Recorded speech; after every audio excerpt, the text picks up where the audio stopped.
about kids? We'll do something I don't know that we've ever done before as the opening part of a message, and that is to do a review. And the reason I want to do it is because I did it with my grandchildren and got such good results. I thought it's wonderful for me to facilitate a situation in which you can be very successful and very brilliant.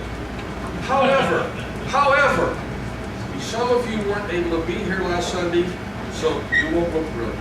But we will know it's just because you weren't here that you won't. So I want to do just this short recap on when you get to heaven, what are some of the things that you will experience. Now the way you remember that is because we did the whiteboard. Now I asked my daughter if I could use the whiteboard each Sunday and draw simple pictures to help people remember the message, and she said, no, don't try to do it like that. So I guess it'll just be like once a quarter or once so on. But last Sunday we had the pictures, and that does help. I'm surprised how much it helped me. I even remember the message. So when we get to heaven, what's one of the first things we're going to experience? Remember the pictures? What? Happiness. Glory. But that wasn't the first one, but that was one. What, Caleb? Rewards. That was one too. I'm looking for the first one. Maybe I should put them in order. Maybe I should just accept them in any order they come. Okay. One of the things that we receive is we receive our eternal reward. Remember the picture for that? That was the blue ribbon, right? The blue ribbon. Another was what?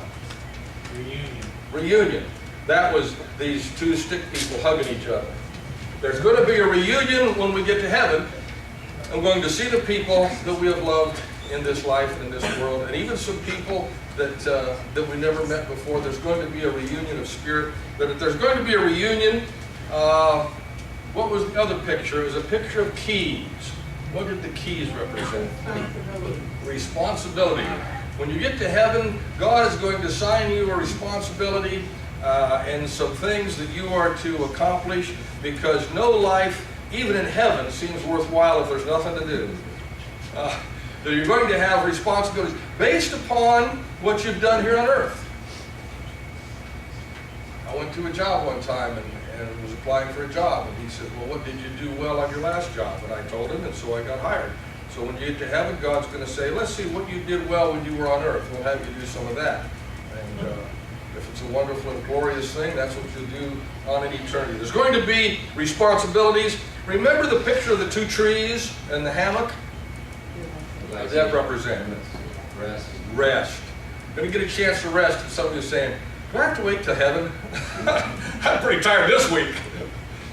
There's going to be rest. We're going to experience spiritual, personal, in every aspect of our life, we're going to experience restfulness. Maybe for the first time ever. True rest. Rewards, responsibility, rest. The very last thing, remember, it was a picture of this little guy with his hands up. What are we going to experience? Rejoicing. Genuine, wholehearted excitement and rejoicing over what God has done in our lives and for us. Okay, that's the review. You did pretty well. Pretty well. This is the third message about the reality of heaven. At first I thought there would be one. Then I got to reading about heaven and I thought, well, there should be two. I got to reading a little more and I said, well, there should be three. So I'm not sure about next Sunday. I think there's going to be a different subject next Sunday. But one of the things that we do is the if-then experience. We learn it from our parents. Our parents say things like, if you get straight A's, this next grade period, then your mother and I will continue to feed you. Or something like that. Or if you get straight A's, you will be able to retain your car privileges. Or if you get straight A's. And so different parents a lot of times will do an if-then thing. I always heard the if thing. I'm not sure I ever got to the then thing. But if-then. So they teach us how to do that. And so then we transfer that into our adult life. And there's a lot of if-thens. And people play it at work. The boss, the management, whatever. If you get your quota up, if you get this, well then. And so we've kind of learned to live with the if-then. Sometimes it can be a real negative thing. But it isn't always a real negative thing. Sometimes it can be a positive thing. So our subject this morning is about the reality of heaven and an if-then. If I'm on my way to heaven, then what? If I'm a Christian, if I'm living a God-honoring life, then what? If I've committed my life to Christ and I want to live to bring honor to the name of my Lord and Savior, then how do I live? How does it play out? If then. A couple of days ago, I was at Home Depot. I went through the self-checkout. You ever go through the self-checkout? I'm just not real sure where that's headed in the future. Sometimes it seems like such a convenient thing. Another time you say to yourself, why on God's green earth did I fool with this stupid thing? Why didn't I just go and get checked out? I only had about 4 items. I thought, this couldn't be that hard, right? So I have the garbage disposal, $98 or whatever, garbage disposal. Then I have a roll of Teflon tape, 98 cents. A little plumber's putty. You might guess I was doing a good job. And so I had a couple of other items that are all worth about $1 or $2, and then this one item is worth about $100. And so the machine goes beep, beep, beep, beep, beep, beep. But it never rings up the almost $100 item. And I said to the gal, they're watching over the system. I said, this didn't ring up right. She did something on her little computer, and she said, it's okay now, just hit pay. I said, no, it's charging me $3 for $104 worth of stuff. I said, it didn't ring up right. She said, yeah. She punched a couple more times. Okay, you're good to go, just take your receipt. I said, so, you don't understand. It didn't charge me for the disposal. And she walked over there, and Jordan and Caleb were with me, and she looked at that, and she says, oh, somehow this wasn't registering with me. She said, oh my, well, you're a real honest fella. That's a good example for these young boys. And she said it in a way that she'd never seen one before. She'd never met an honest fellow before. And it just really shocked her. And I said to her, I said, I hate to go to hell for $100. And I don't know why I said that. Sometimes things just pop out. She probably didn't care, but then how could she not care? I just saved her $100 out of her till. But if you're going to live a God-honoring life, then how do you do it? If you're on your way to heaven, then how do you live? Right? If I'm actually going to heaven, how does that affect my life right now? How should I live if I'm on my way to heaven? Let's pause for a moment of prayer.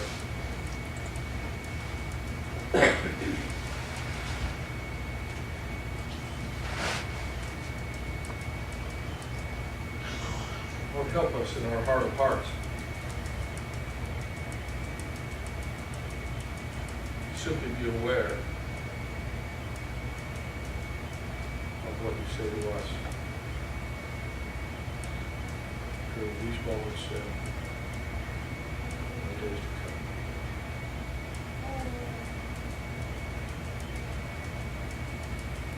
In Christ's name, amen. Well, if you're 16, you think, well, who's concerned about heaven? That's 70 years away. Well, not if you're like the 13-year-old that died racing 2 weeks ago. You see, we don't know what stage of the journey we're on. We're only guessing. We don't know any more about our future days than we do the nation's economy.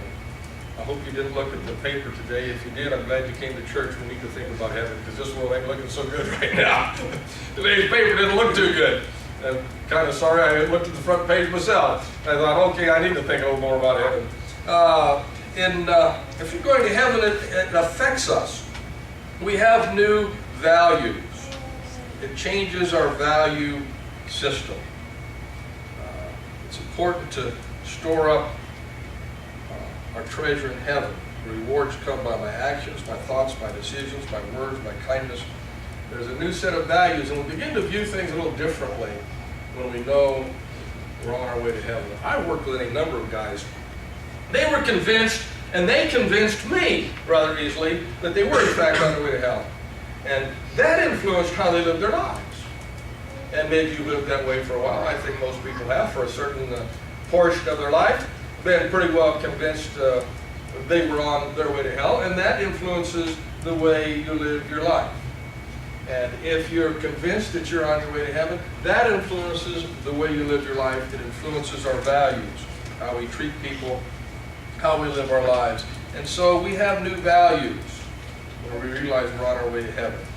And we find a peace of mind. We find a new dimension of a peace of mind when we know we're on our way to heaven. An inner peace. One day it sinks in. Maybe taking a break at work and you think to yourself, hey, I heard what that guy just said, but I'm not on my way to heaven. Not that he told you to go, but I mean, just, I'm not on my way to heaven. And there's a peace of mind. An underlying uneasiness is in every person's heart and mind, whether they're not in a right relationship with God. We've all experienced it, we've all identified it, we know it, some people call it a guilty conscience. But there's an underlying uneasiness when we're afraid of death. And we're not certain that we're right with God. I illustrate it this way, and I've used this a lot of times, but it works here too. When the doctor told me I had cancer, I wasn't as frightened because I knew there was a cure, there was a treatment. When you realize no one has to go to hell, Christ provides the forgiveness.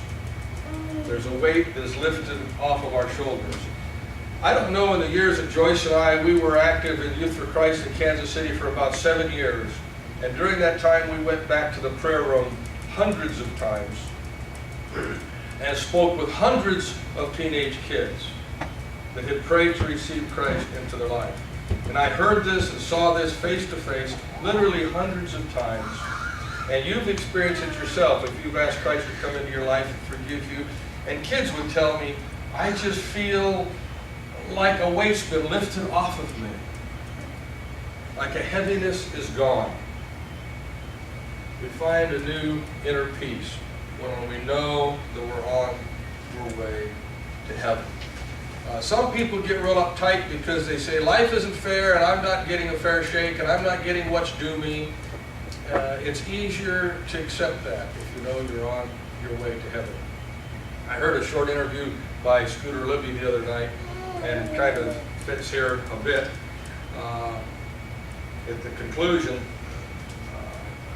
they asked him something about his life and his career and the things that had happened to him in recent years. And he said, well, in my life, it didn't take me too long dealing with the kinds of people that I dealt with to come to this conclusion. Number one is life definitely is not fair. And number two is it really doesn't help much to whine. And I thought, you know what, if you know that you're in a right relationship with God, and if you are on your way to heaven, there's some injustices that will be a little bit easier to take. A little bit, I said, easier to take. Because all injustices set us back, make us angry for a time, hurt our feelings, and we have to just say, wait a minute, this earth is not my home, I'm headed to a better place, God will handle this.